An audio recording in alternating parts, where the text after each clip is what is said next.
ዛሬ በአዲስ ቪዲዮ መጥቼላችኋለሁ።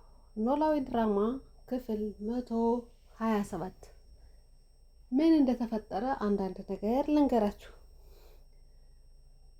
ኖላዊ ድራማ ያሴር ተምቹ ወደ ድሮ ኑሯቸው ወደ ጎዳና መተዳደር ተሸጋግረዋል። ቦታም ቀይረዋል። ሀናም አቶ ኖላዊም ቢፈልጋቸው እንዳይገኙ ሆኖ መገኙበት ቦታ ላይ ድንብላል አዲስ አፍቃሪዋ እየፈለገሽ ምንም ልታገኛቸው አልቻለሽ።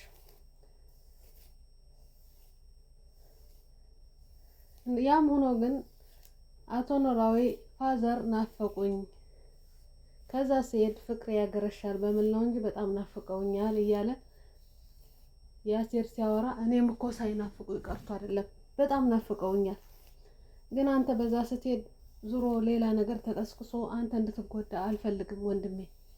አንተ የሚጎዳ ነገር ብዙ ትዝታ አሉብን፣ ትዝታችን በዛ ሄደን መቀስቀስ የለብንም ይለዋል። ያሴር እንደዛ ብዬ ነው እንጂ እኔም በጣም ናፍቀውኛል፣ ሂደን አይተን እንምጣ እንዴ? ሂጄ አይቼ ሴር ደግሞ የደበቅኩትን ፍቅር ዙሮ ሊቀሰቅስብኝ አይደል ይልና ያሴር እንደገና ወደ ኋላ ይመለሳል። እኔም እኮ እሱን ነው ያልኩት፣ ተዋት በቃ እሷ አትፈልግህም፣ እንተዋት በቃ የራሳችን ኑሮ እንኑር። ግን በዚህ መሀል ፋዘር በጣም ናፈቁኝ። ፋዘር ለኛ ሰው አድርገው የሰሩን አባታችን ናቸው። የማናውቀውን ህይወት አስጀምረውናል፣ ማስጨረስ ግን አልቻልንም። ኑሮ ከባድ ሆኖብናል። በፊት የነበርንበት ኑሮ ሌላ ነው። ከእነሱ ጋር ስንሆን ደግሞ እንደ ሰው ማሰብ፣ ማፍቀር፣ ለሰው ማዘን፣ ያንን ሁላ እዝነት እንዳለን የጎዳና ተዳዳሪዎች ለሰው ያዝናሉ። የራሳቸው ሳይበሉ ያላቸውን አካፍለው ያድራሉ። ቢሆንም ግን የበለጠ መተዛዘንን ለሀና ብለው ምን ቦታ እንደገቡ ለሀና ብለው ብዙ መስዋዕት እንደከፈሉ፣ ሀና ግን በዋነ ጢባራም ልጅ ጋር ሆና ጥላቸው እንደሄደሽ እንዴት ባይኔ ሳያት እኔ ከጭንቀቷ በላይ አላስጨንቃትም ብለው እንግዲህ ተምቹ ያሴር ከሆስፒታል ላይ አብረው ተኝተው ባሉበት ሰዓት ነው አባቷ ከዛ በሽታ ሲነቃ እንትን ያሉትና ያንን ሁላ ለምን አልረሳሽም? በሉንታ ደግሞ እሷ በሉንታ በቃ ይሄን አድርጎልኛል ብዬ ባፈቅረውም ያሴር አንቺ በሉንታ ወደሽ እንድትመጭ ስላደረኩልሽ አስበሽ እንድትመጭ አልፈልግም፣ አፍቅረሽ ወደሽ እንድትመጭ ነው የምፈልገው እንጂ በዛ እንትን እንዲል አልፈልግም ይላታል ማለት ነው። ሀናም እንግዲህ የምታፈቅረውን የዝራን ተከትላ ሄዳለች። የዝራ የማን ልጅ ይመስላችኋል? የዝራ ያቶ በቃሉ ልጅ የባዩሽ ጓደኛ በጀርባ ሆኖ ገንዘብ እየሰጠ ወይዘሮ ሜላትን አሁን ካለሽበት እንድትደርስ ያደረጋት ግን እርስ በርሳቸው የተጫረሱበት። እንግዲህ አቶ በቃሉ የሚባለው የወይዘሮ ሜላት የድርጅት ተፎካካሪ ነው። እሱም ባለ ድርጅት ነው፣ እሷም ባለ ድርጅት ናት። የእሷ ድርጅት ጥሩኛ ስራ ይሰራል፣ የእሱ ደግሞ ወጥቶ ሲወርድ ነው። ተፎካካሪም ስለሆነ በዛ ላይ ትንሽ ቂም አለበትና ባዩሽ በምታደርገው ነገር ገንዘብ ይረዳት ነበር። ግን በሱ ገንዘብ አምታ ለዛ በምትሰጠው ነገር በራሷ ጋርድ በገንዘብ እየገዛሽ ምላሴንም ታስገድለው እንደነበር ይሄ የወንድሟን ልጅ እርግብንም እንደዛ አድርጋ በገዛ ገንዘብ አምጭ ብላ አስገድዳ አምታ እሷን እንዲጠብቋት እየሄደሽ እንዲቆጣጠሯት እንዲከታተሏት ስታደርግ የነበረ ሰው ነው የገደላት ባዩሽም ማለት ነው። በዚህ መሀል እንግዲህ የሚገርመው ነገር እርግብ እጅ ሰጥታለች። ከሜሮን ጋር ብዙ ተነጋግረው ብዙ አስበው አወርደው እኔ ልያዝ ተባብለው እሷ እጅ ሰጥታለች። እኔ እጄን እሰጣለሁ፣ ፖሊስ ላይ እግር ምርመራ ቢያደርጉልኝ አንቺን አሳልፌ አልሰጥም፣ አንቺ ኑሮሽን ኑሪ፣ በእኔ ምክንያት ከዚህ ሁላ ደርሰሻል፣ ምንም በማታውቂው ነገርና አንቺ ኑሮሽን ኑሪ፣ እኔ ግን እጄን እሰጣለሁ፣ አላወራም። ወይዘሮ ሜላትን ግን እንዲፈቷት ትፈልጋለሁ። ወይዘሮ ሜላት በጣም መልካም ናት። ለእኔ በነበርኩበት ሰዓት እንደ እናት ሆና ተንከባከባ ያለሽ። አባትየው ባሏ አቶ መስፍን ነው እንደ ቁንጫ ሊጨፈልቀኝ ሲታገል የነበረ እንጂ እሷ ሙሉ በሙሉ ተቀብላኝ ነበር። እሷ መታሰር የለባትም እያሉ በዛ ቪዲዮውን አሳልፈን ለነሱ ምላሴ እንስጥና መደራደሪያ አድርገን ገንዘብ እንቀበልና ከሀገር እንውጣ እያሉ ቢሉም ነገሮቹ አልሳካላቸው ሲል መጨረሻ ላይ እኔ መጨነቅ አልፈልግም፣ ስንት ቀን ተደብቄ እንግዲህ ተሽሎክልኬ ዘልቀዋለሁ፣ እጅ ልሰጥ ነኝ፣ እኔም እጅ እሰጣለሁ፣ አንቺ መስጠት የለብሽም እየተባሉ ከሜሮን ጋር ሲነጋገሩ ሰንብተዋል። መጨረሻ ላይ ግን እርግብ ሂዳ እጅ ሰጥታለች ማለት ነው። አሰላሙ አሌይኩም ወረህመቱላሂ ወበረካቱ። ውድና የተከበራችሁ የፌርዶስ ቻናል ተከታታዮች ለቤቱ አዲስ ከሆናችሁ ሸር፣ ላይክ፣ ሰብስክራይብ እያደረጋችሁ ግቡ። የወድሮ ቤተሰቦች ከሆናችሁ ደግሞ ላይካችሁን፣ ሸራችሁን፣ ኮሜንታችሁን አትርሱ ማለት ነው። ወዳችሁ ፈቅዳችሁ ስለምትከታተሉ በጣም አመሰግናለሁ። ኖላዊ ድራማ ምን ተማራችሁ? ከኖላዊ ድራማ ላይ አሁን ባለው ሁኔታ በተለይ በህጉ አይነት ሁኔታ ላይ ምንድን ነው የተማራችሁት? እኔ በህግ ውስጥ ሆኖ ያለው ነገር እናንተ ትክክለኛውን ሳታጠፉ ጥፋተኛ ነው ብላችሁ በተጠርጣሪ ታስራችሁ ትክክለኛውን መረጃ ልታስመላክቷቸው ብትሉ እንኳን የእሷን መረጃ ያደረገሽውን ነገር ለመደበቅ የምታደርገው ነገር ነው እንጂ ትክክለኛ መረጃ አይደለም። አውቃኛን እያወዛገበሽ የባዩሽን ያደረገሽውን ነገር ለመደበቅ ነው ብለው ራሳቸው በአእምሯቸው የሚያስቡትን ነገር እሷ ትንሽ ስራውን እያቃለለሽላቸው ነበር። እርግብን ሆነ ሜሮንም ሆነ እየፈለጉ እስከ ቤቷ ድረስ እየሄዱ ቢፈልጓትም ማግኘት አልቻሉም። እነሱስ በሚመጡበት ሰዓት ከቤታቸው ወጥተው ከቤታቸው ጀርባ ላይ ተቀምጠው ፖሊሶቹ ከቤት ገብተው ደርሰው እስከሚሄዱ ድረስ ቁመው ያስተውላቸው ነበር።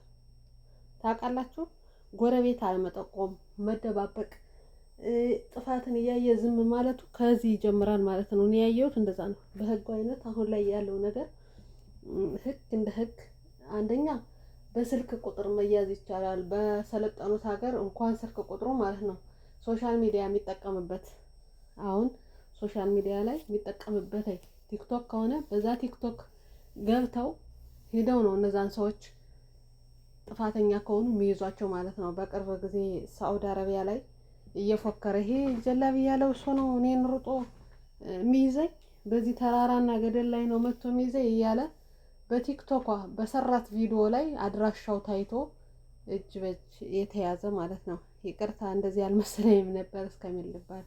ኢትዮጵያ ግን ገና አልሰለጠነሽም። ትክክለኛ መረጃ ብትሰጧቸው እንኳን ያንን ነገር እንትን ማለት መወላወል ነው ስራቸውና ወይዘሮ ሜላት እርግብ እጅ በሰጠሽበት ሰዓት እነሱ ፖሊሶቹ ያሉት ወይዘሮ ሜላት የምትደብቀው ነገር ስላለ ነው፣ አድራሻ ለማጥፋት መረጃዎችን ለመደበቅ ነው እንጂ እንደዛ ብላ እንትን የምትለን እውነት ትክክለኛ መረጃ አይደለም ብለው ከኛ ቤት መታ ነበር ብለው ልጆች ነግረውኛል ብለው ስለተናገሩ ምን ስላሉ እነሱ መቀበል አልቻሉም ማለት ነው። ይሄ ደግሞ ችግር አለ ማለት ነው። ችግሩ ማን ነው? ከመርማሪዎቹ። መርማሪዎች በራሳቸው ምርመራ ማግኘት ያልቻሉትን ወይዘሮ ሜላት ስታግዛቸው ያለውን መረጃ ስትሰጣቸው ግን እነሱ ያሰቡት የእሷን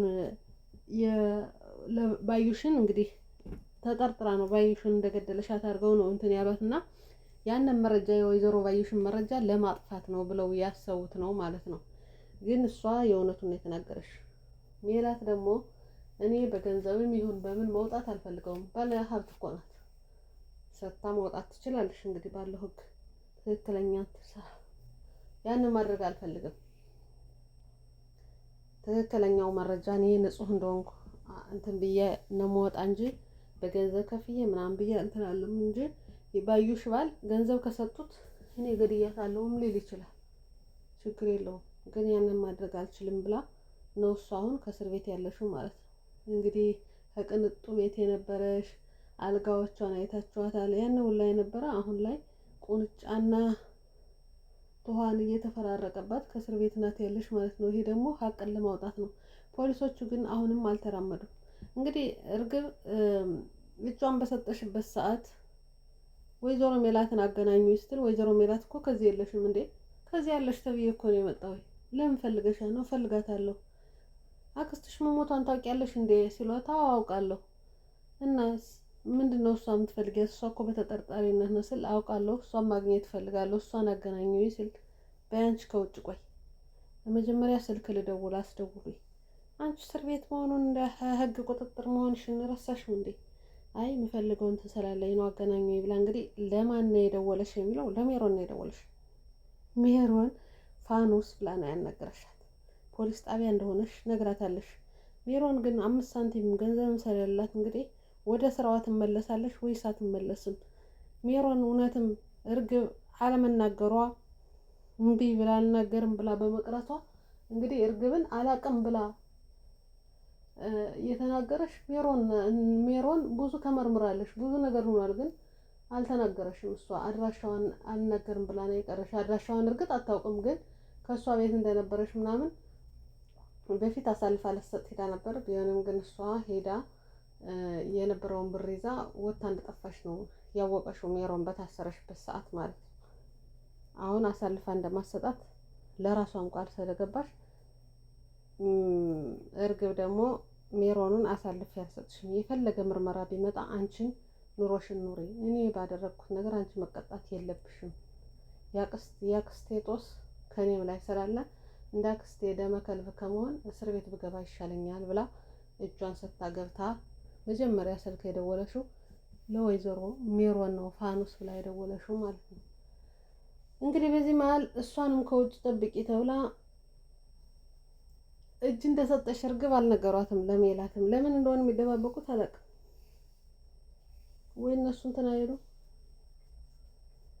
እውነትም እንደተባለው ወይዘሮ ሜላት መረጃውን ልደብቅ ነው እርግብ እጅ እንድሰጥ ያደረገሽ እሷ ናት ብለው ነው የሚያስቡት ማለት ነው። እና እኛ ትኩረታችን ሁሉ ከእርግብ ላይ አድርገን የወይዘሮ ሜላትን ነገር እንድንረሳው ለማድረግ ነው እንደዛ ያደረገሽው ብለው እነሱ እንግዲህ የተቃራኒ ያልሆነ እንትን ነገር እያሰቡ ነው ያለ ማለት ነው። እንግዲህ ከህግ አካል ላይ የሚጠበቅም ነው። በጥርጣሬ ራሱ ገድያለሁ ብሎ ቢመሰክር ራሱ እኔ ገድያለሁ ብሎ ለገባ ሰው ራሱ ብዙ ነገር ይሰጡታል ማለት ነው። እድል ያመቻቹለታል። ተገዶ ነው የሚሆን፣ ተገዶ ነው እኔ ገድያለሁ ያለ ምናምን በቃ እነዚህ ምቾች እንዲክድ ለማድረግ አይደለም ለማድረግ እንትኑን ለማቅለል ያግዛሉ ማለት ነው። ለምን እንደሆነ አላውቅም። በህግ እንትን ከሌሎቹ ሀገሮች ባያነጋገሩ እንኳን ቅጣት ይቀጣል ማለት ነው። እንኳንም ድርጊቱ ላይ ሆኖ ማለት ነው። እና እንግዲህ እርግብ እጅ ሰጥታለሽ፣ ከሜላት ጋር ትገናኛለሽ አትገናኝ የሚለውን እንግዲህ በቀጣዩ ቪዲዮ እናያለን ማለት ነው። ሀና እንግዲህ ኃይለኛ ፍቅር ላይ ነው ያለሽ። ምንም ትዝ ማይላት እነተምቹን እንኳን እንደዛ በቃ እንደተማረ እነዛ ልጆች እኮ ጠፉ ነው እንጂ ሀሳብ አድርጋ መፈለግ ያልቻለች ናት ማለት ነው።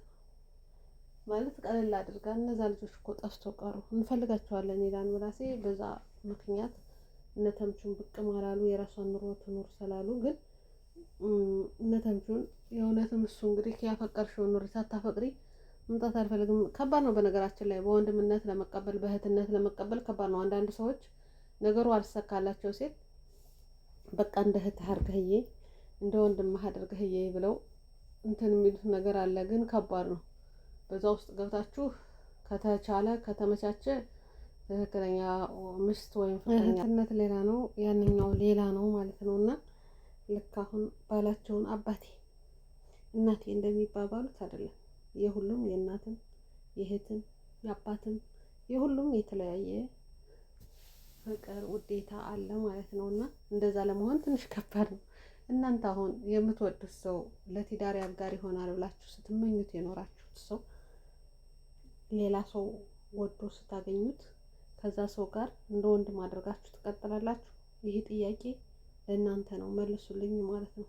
እንደ ወንድሜ ይሁን በቃ ይሄ ነገር አልተሳካም፣ እንደ ወንድሜ ይሁን ብላችሁ ከዛ ሰው ጋር እንደ እውነትም እንደ እህት እንደ ወንድም ሆናችሁ መቀጠል ትችላላችሁ ወይስ አትችሉም የሚለውን ለእናንተ ጥያቄ ነው የሰጠኋችሁ ማለት ነው። ብዙ ጊዜ ይህን ድራማውን አያይዙ ሳይሆን ብዙ ሰዎች እንደዛ ናቸው። የሆነ ነገር አልሳካ ሲል እንትን የሚሉት ማለት ነው። እና እንዲያውም በቅርቡ ላሳያችሁ ሶፊ የምትባለው ልጅ ሶፊ ዩቱበሯ ከብዙ ወንዶች ጋር በሀደና ሰው ጋር በፊት ከማናቴ የምትባል ልጅ ጋር ሳለሽ አለባበሷን ሁላ አሳምራ ነበረሽ። አንገቷን የመሸፈን እንትን ነበራት። አሁን ደግሞ ጭራሽ አንገቷን አውልቃ ጥላ ከፈለገሽው ሰው ጋር አብራ ታሳልፋለሽ። ካልጋዋ ላይ ታያታላችሁ፣ ከቤቷ ላይ ወንዶች አስገብታ ብቻዋን ሆና በቃ ሁሉን ነገር እንትን ትሉታላችሁ። ካሜራ ያለውን አትዩ፣ በውስጥ ያለውን ደግሞ አላህ ነው የሚያውቀው ማለት ነው። እንደዛው ከተለያዩ ሰዎች ጋር ሆና የሆነ ጥያቄ በቃ እንትን ብለው ጨርሰው የሆነ እንትን ስታገኝ እኔ እኮ እንደ ወንድም ነው የቀረብኩ እንደዚህ ብዬ ነው እንትን ያልኩ እንጂ ትላለች ማለት ነው። እና እንደዚህ አይነት ነገሮች ለሌላ ፈልጋችሁት አልሳካ ሲል በወንድምነት ቀርባችሁት እውነትም ወንድሙ ነው ይቀጥላል። ያነ የእውነትም የወንድ ፍቅር ነው ያላችሁ የሚለው ለእናንተ ጥያቄ ነው። እንግዲህ ሰሞኑን በዚህ አጋጣሚ ፉአድ የመኪና አደጋ ደርሶበታል። እንኳን አላህ አወጣው። መኪናው በብድር ገንዘብ ነው የተገዛው። ባንክ ቤት ቅንጡ መኪና፣ ቅንጡ ነገሮች ስንገዛ የራሳችን ይመስልናል። ግን ብነግራችሁ ያስቃችኋል። ብዙ ዕዳ አለበት። እንኳን ሌላ ከጓደኞቹ ብዙ ብድር አለ ከባንክ ሌላና እኔ መውጣቴ ነው እንጂ አሁን ጀምሮ ሰው እየጠየቀኝ ነው ያለ። በቃ እንደዚህ ብዬ ራሱ ሆስፒታል ራሴን ስቼ ወድቄ ስለ ገንዘባቸው ጓደኞች ያሰጡኝ በእንትን ያሉ ሁላ የኔ 5 ሳንቲም ገና የለውም በዳኔ የተገዛ ይላል። አንዳንድ ጊዜ ካልሆነ ቦታ ላይ ስንሰቀል በጣም ከባድ ነው። ራሳችን ማወቅ አለብን። ኦቨር መኪና አለው ለመባል ብቻ ራስን ማስጨነቅ ገብቶ ምንም አያደርግም። እንግዲህ ከፉአድ ዩቱበሮች ትማራላችሁ ብዬ ተስፋ አደርጋለሁ። እሱ አላህ ነው የሚያውቀው። ቢሞትስ ለእናቶቹ ለእህቶቹ ዳ ነው ሰጥቷቸው የሚሄደው የነበር ተርፏል። እየሰራ ይከፍለዋል። ግን እንዲያው ሙሉ ለሙሉ እዳ ይዛችሁ ሙሉ ለሙሉ እዳ ይዛችሁ መኪና የምትገዙ ሰዎች አላህ ይገዛችሁ። እውነት ምን አይነት አእምሮ ነው ያላችሁ? ምን ያደርግላችኋል? መኪና መያዝ ምንድን ነው ጥቅሙ? ስጋት እንጂ ምንድን ነው? እናንተ ወጣት ናችሁ። ሀላቅም መኪና ተይዞ የሆነ ችግር ሲንትን ሲል እያለቃቀሱ መምጣት አስፈላጊ አይደለም። ከሆነ ደግሞ ግማሽ እንኳን እንትን ብላችሁ ከባንክ ከሰውም ሳትነካኩ ግማሹን ራሳችሁ ችላችሁ በግማሽ ባንክ ብትገዙ አይሻልም? ሙሉ ለሙሉ ዳርጋችሁ ዜሮ እናንተ ሳትጨምሩ የሰውን ነገር ይዛችሁ የራሳችሁ አስመስላችሁ ስትጎረሩ ኑራችሁ የሆነ ነገር ሲደርስ መከራ ህመማችሁን እንዳትችሉ ያደርጋችኋል ማለት ነው። እና ከእንደዚህ አይነት ነገር ወጡ።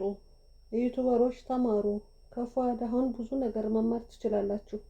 በሌላችሁ ነገር ለእይታ ብላችሁ የምታደርጉት ነገር ዋጋ ያስከፍላችኋል። በራሳችሁ ሰርታችሁ ደግሞ ቀስ ብላችሁ ዝም ብሎ ያልሆነ ቦታ ላይ ለመሰቀል እዳ መግባት አስፈላጊ አይደለም። ቀስ ብላችሁ ከዜሮ ጀምራችሁ እኮ ከምትሉት ቦታ ላይ ትደርሳላችሁ።